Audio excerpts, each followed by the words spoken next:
দোয়াকে কবুল করে নেয়। বলে সেটা কেমন?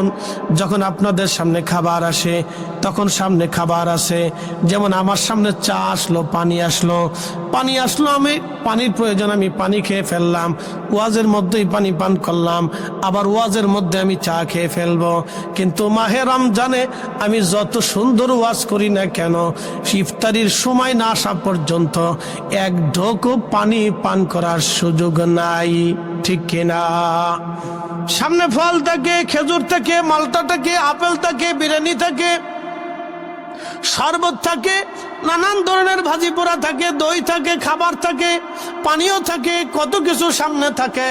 কিন্তু রোজাদার খাবার হাত দিয়ে লাড়াচাড়া করে খাবার খায় না, পানির পেয়ালাটা ঠিক করে কিন্তু পানি ধর খায় না, পানির পেয়ালাটা এখানে সরায় কিন্তু খায় না, খেজুরটা নিয়ে বাইসে বাইসে দেখে তারপরেও খায় না, এই আপেলের মালটাটা গুছায় দেখে কিন্তু খায় না।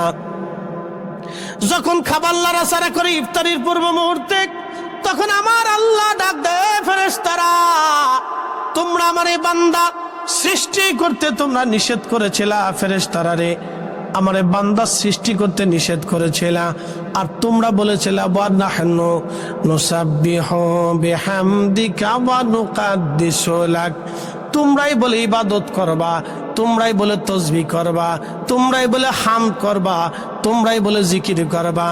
এ ফেরেশতারা দেখ, আমার বান্দার পেটের ভিতরে ক্ষুধা আছে, কলিজায় তৃষ্ণা আছে, সামনে খাবার আছে, পানিও আছে, তারপর আমার বান্দা খায় না, আমার বান্দা মুখে দেয় না, আমার বান্দা হাত দিয়ে লাড়াচাড়া করে কিন্তু খায় না।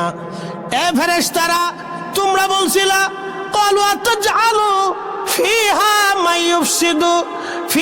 মান ইউফসিদু ওয়া ইয়াসফিকুদ দিমা, তারা বলে পৃথিবীতে ফাসাদ করবে, অশান্তি বাঁধাবে, বিশৃঙ্খলা বাঁধাবে, তারা বলে খুন খারাপি করবে, মারামারি করবে।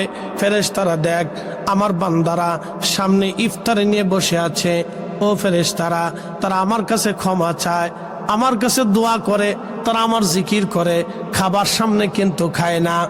আমি আল্লাহর হুকুম না আসা পর্যন্ত খাবারগুলি তারা মুখে দেবে না। এ ফেরেশতারা, তোরা সাক্ষী থাক, আমি আমার এই বান্দাদের জীবনের সব গুনাহগুলি আমি আল্লাহ মাফ করে দিলাম।